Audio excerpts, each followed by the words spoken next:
நன்மையா எஜுகேஷன் சார்பாக அனைவருக்கும் வணக்கம். இன்றைய நாளேடுகளான தி இந்து தமிழ் நாளிதழ் மற்றும் தினமணி நாளிதழ் ஆகியவற்றிலிருந்து எடுக்கப்பட்ட செய்தி குறிப்புகளை நம்ம டிஎன்பிசி எக்ஸாம் பாயிண்ட் ஆஃப் வியூவில் தொடர்ச்சியாக பார்க்க போகிறோம்.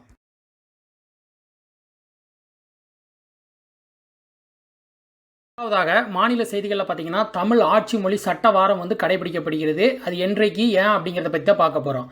என்ன அப்படின்னு பார்த்தீங்கன்னா தமிழகத்தில் தமிழை ஆட்சி மொழியாக அறிவிக்கும் சட்டம் டிசம்பர் 27 1956ஆம் ஆண்டு சட்டமன்றத்தால் நிறைவேற்றப்பட்டிருக்குது. அதனால் பார்த்தீங்கன்னா டிசம்பர் மாதம் கடைசி வாரம் ஆட்சி மொழி சட்ட வாரமாக கடைபிடிக்கப்படுகிறது. அது என்ன ஆட்சி மொழி அப்படின்னு பார்த்தீங்கன்னா மாநிலத்தின் அலுவலக பயன்பாட்டுக்கு மாநில அரசால் சட்டப்படி அனுமதிக்கப்பட்ட மொழியே ஆட்சி மொழியாக அங்கீகரிக்கப்படுகிறது.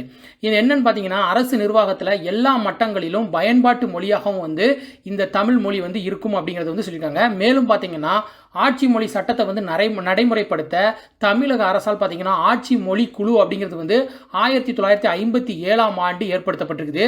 பின்னர் பார்த்தீங்கன்னா தமிழ் வளர்ச்சிக்காக தமிழ் வளர்ச்சி துறைங்கிறே தனியான ஒரு துறையை அமைச்சிருக்காங்க. அது எப்போ அப்படின்னு பார்த்தீங்கன்னா 1971ஆம் ஆண்டு. அடுத்ததாக முப்பரிமாண அச்சாக்கத்தில் கட்டடம் முதல் முறையாக கட்டப்பட்டிருக்குது. அது குறித்து தான் பார்க்க போகிறோம். என்ன அப்படின்னு பார்த்தீங்கன்னா முப்பரிமாண அச்சாக்கத்தில் தனியார் நிறுவனமான எல்என்டி அப்படிங்கிறது காஞ்சிபுரம் மாவட்டத்தில் இந்த கட்டடத்தை முதல் முறையாக இந்தியாவிலே முதல் முறையாக கட்டியிருக்காங்க. அதில் என்ன தொழில்நுட்ப முறையில் அடிப்படையில் கட்டியிருக்காங்க அப்படின்னு பார்த்தீங்கன்னா கணினி கட்டுப்பாட்டின் கீழ் பார்த்தீங்கன்னா கட்டுமான வரைபாடு அடிப்படையில் முப்பரிமாணத்தில் காங்கிரீட் கலவையை ஒரு அடுக்கின் மேல் மற்றொரு அடுக்காக கட்டமைத்து ஒரு நவீன தொழில்நுட்ப முறையை பயன்படுத்தியிருக்காங்க. இந்த தொழில்நுட்பத்தை பயன்படுத்தி இந்தியாவில் முதல் முறையாக 700 சதுர அடி பரப்பளவில் தரைதளம் மற்றும் ஒரு மேல்தளம் கொண்ட கட்டடத்தை 106 மணி நேரத்தில் உருவாக்கியிருக்காங்க. இந்த கட்டடம் எதற்காக சிறப்பாக பயன்படும் அப்படிங்கிறது சொல்லியிருக்காங்க அப்படின்னு பார்த்தீங்கன்னா மத்திய அரசினுடைய 2022ஆம் ஆண்டுக்குள் 6 கோடி வீடுகளை கட்டமைக்கும் திட்டத்துக்கு இந்த முப்பரிமாண அச்சாக்கம் அதாவது 3D பிரிண்ட் அப்படின்னு சொல்லப்படக்கூடியது மிகவும் உதவிகரமாக இருக்கும் அப்படிங்கிறத சொல்லியிருக்காங்க. அடுத்ததாக பார்த்தீங்கன்னா பண்பாட்டு மானுடவியல் ஆய்வாளர் பேராசிரியர் தோ பரமசிவன் அப்படிங்கிறவங்க மறைஞ்சிருக்காங்க. அது குறித்தா பார்க்க போகிறோம். என்ன அப்படின்னு பார்த்தீங்கன்னா இவர் திருநெல்வேலி மாவட்டத்தை சேர்ந்தவர். இவர் பண்பாட்டு மானுடவியல் ஆய்வாளராக அறியப்படுகிறார் எல்லாராலும். இவர் பார்த்தீங்கன்னா பண்பாடு சமயங்கள் தொடர்பான இவரது ஆய்வுகள் பார்த்தீங்கன்னா இயற்கை வேளாண்மை பெரியாரியம் ஆகியவற்றை அடிப்படையாக கொண்டே தான் இருக்கும் அப்படிங்கிறது சொல்லியிருக்காங்க. இவர் என்ன பதவியிலலாம் இருந்திருக்காரு அப்படின்னு பார்த்தீங்கன்னா தஞ்சாவூர் தமிழ் பல்கலைக்கழகத்தின் ஆட்சிக்குழு உறுப்பினராக, மேலும் பார்த்தீங்கன்னா திருநெல்வேலி தமிழ் வளர்ச்சி பண்பாட்டு மையத்தின் பொறுப்பாளராகவும் இருந்திருக்காரு இவர். மேலும் பார்த்தீங்கன்னா மனோன்மணியம் சுந்தரனார் பல்கலைக்கழகத்தின் தமிழ்துறை தலைவராகவும் பணியாற்றியிருக்காரு.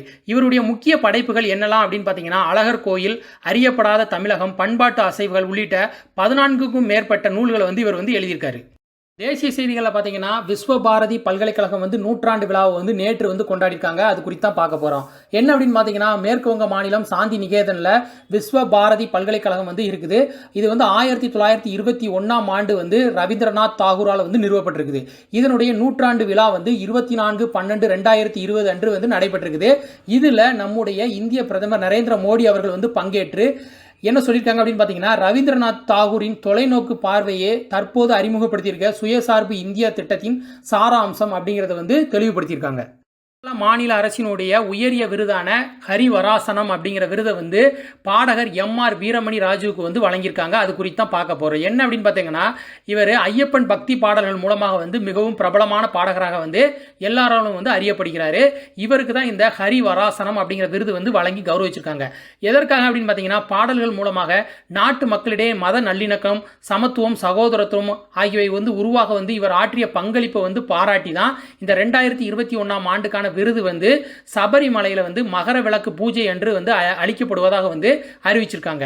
கடந்த ஆண்டு இந்த விருது யாருக்கு கொடுத்திருக்காங்க அப்படின்னு பார்த்தீங்கன்னா நம்முடைய தமிழகத்தை சேர்ந்த இசைஞானி இளையராஜாவுக்கு வழங்கியிருக்காங்க. ஜம்மு காஷ்மீர் மாநிலத்தில் அனைவருக்கும் மருத்துவ காப்பீடு அப்படிங்கிற திட்டத்தை நம்முடைய பிரதமர் நரேந்திர மோடி அவர்கள் நாளை 26/12/2020 அன்று தொடங்கி வைக்கிறாங்க. இந்த மருத்துவ காப்பீடு திட்டம் எது அப்படின்னு பார்த்தீங்கன்னா ஆயுஷ்மான் பாரத் திட்டத்தை ஜம்மு காஷ்மீர் மாநிலத்துக்கும் விரிவுபடுத்த இருப்பதாக சொல்லியிருக்காங்க. என்ன அப்படின்னு பார்த்தீங்கன்னா இந்த ஆயுஷ்மான் பாரத் திட்டம் என்ன அப்படின்னு பார்த்தீங்கன்னா நாட்டினுடைய கிராமப்புறங்களைச் சேர்ந்த 8.3 கோடி குடும்பங்களையும் நகர்ப்புறங்களில் இருக்கக்கூடிய 2.33 கோடி தொழிலாளர் குடும்பங்களை வந்து இலக்காக கொண்டு தான் இந்த ஆயுஷ்மான் பாரத் அப்படிங்கிற மருத்துவ காப்பீடு திட்டம் வந்து மத்திய அரசால் கடந்த 2018ஆம் ஆண்டு செப்டம்பர் மாதம் வந்து அறிமுகம் செஞ்சுருக்காங்க. இதில் என்ன பயன் அப்படின்னு பார்த்தீங்கன்னா, இதன் மூலமாக பார்த்தீங்கன்னா ஆண்டு ஒன்றுக்கு வந்து ரூபாய் 5 லட்சம் வரையில் வந்து ஏற்படும் மருத்துவ செலவுகளை வந்து இந்திய அரசே வந்து ஏற்கும் அப்படிங்கிறது வந்து சொல்லியிருக்காங்க.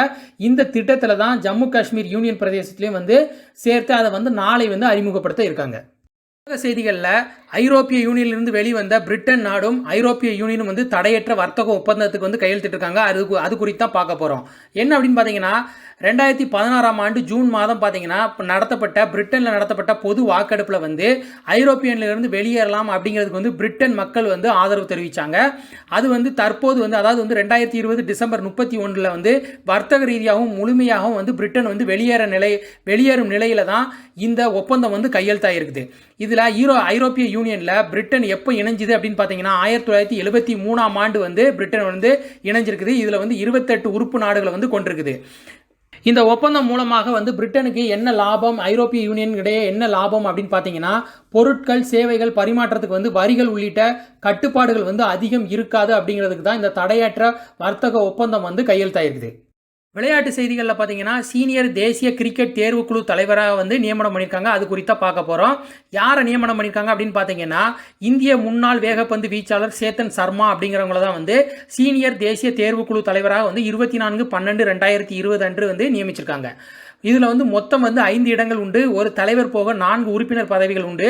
இந்த தேர்வுக்குழுவில் இருக்கக்கூடிய உறுப்பினர்களில் வந்து 2 பேரை வந்து மேலும் நியமிச்சிருக்காங்க.